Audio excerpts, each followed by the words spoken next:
వినాయకుడికి ఎంతో ఇష్టమైన ఈ పూర్ణ కుడుముల్ని ఎలా తయారు చేయాలో చూద్దాం. ముందుగా ఒక బౌల్లో 1/4 మైదా తీసుకోవాలి, 1 స్పూన్ ఉప్పు, 1 కప్పు పేని రవ్వ తీసుకోవాలి. పేని రవ్వ లేకపోతే గోధుమ పిండి కూడా తీసుకోవచ్చు.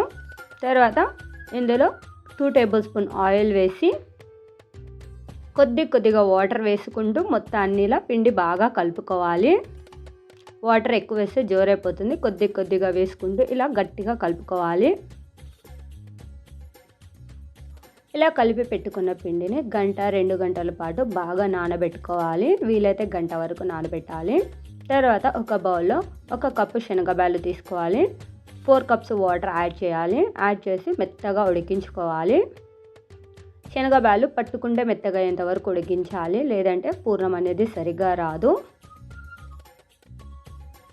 ఉడికినాయా లేవా అని చూస్తున్నాను, ఇంకా ఉడకలేదు. కొద్దిగా టైం పడుతుంది శనగబ్యాలు ఉడకడానికి. కొద్దిగా వాటర్ తక్కువైతే మధ్యలో యాడ్ చేసుకోవచ్చు.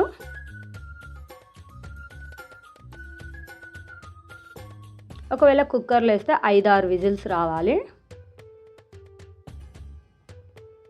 చూడండి శనగబ్యాలు ఉడికాయా లేవా అని ఇలా పట్టుకుంటున్నాను. ఇలా పట్టుకుంటే మెత్తగా అయిపోతాయి. అలా మెత్తగా అయ్యే వరకు ఉడికించుకోవాలి. ఇలా ఉడికిన తర్వాత ఇందులో వాటర్ అంతా రిమూవ్ చేసి ఈ శనగబ్యాలు కొద్దిగా సేపు చల్లారుస్తున్నాను.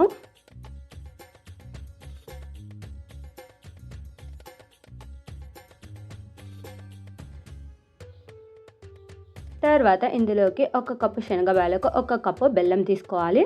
బెల్లంని ఇలా పొడి చేసుకోవాలి. అలా ముద్దలుగా వేయకూడదు, ఇలా పొడి చేసుకోవాలి బెల్లం మొత్తాన్ని. బ్యాళ్ళు ఎన్ని తీసుకుంటామో బెల్లం కూడా ఈక్వల్గా తీసుకోవాలి. ఒకవేళ స్వీట్ ఎక్కువ కావాలంటే కొద్దిగా బెల్లం ఎక్కువ యాడ్ చేసుకోండి.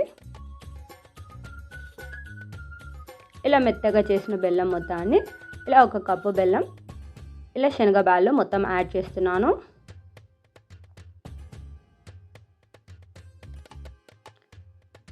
మొత్తాన్ని యాడ్ చేసి బాగా మిక్స్ చేసుకోవాలి. ఇలా బాగా కలుపుకోవాలి. ఇది కొద్దిగా వేడిగా ఉంది కాబట్టి కొద్దిగా చల్లార్చుకుంటున్నాను. తర్వాత ఇందులోకి ఒక 10 యాలక్కాయలు తీసుకోవాలి. యాలక్కాయలు టేస్టీ కోసం యాలక్కాయలని మెత్తగా పొడి చేసుకోవాలి. ఇలా పొడి చేసిన యాలక్కాయల పొడి మొత్తం ఈ పూర్ణంలో యాడ్ చేస్తున్నాను.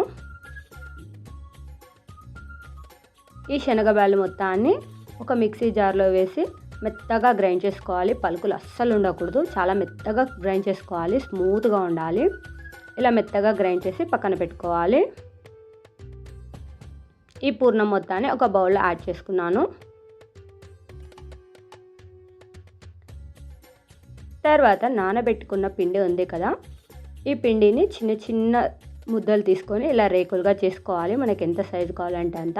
ఇలా రేకులు చేసుకున్న తర్వాత ఈ పూర్ణంని ఇలా మధ్యలో పెట్టి ఇలా చివరి భాగం నుంచి ఇలా మడత చేసుకుంటూ రావాలి. నేను వీడియోలో చూపించిన విధంగా ఇలా అన్నిటినీ కుడుములుగా చేసి పక్కన పెట్టుకోవాలి. తర్వాత ఒక పాన్ తీసుకొని డీప్ ఫ్రై సరిపడా ఆయిల్ వేసి మనం చేసి పెట్టుకున్న ఈ కుడుముల్ని ఒక్కొక్కటిగా చిన్నగా వేయాలి. గట్టిగా వేస్తే నూనె మీద పడుతుంది.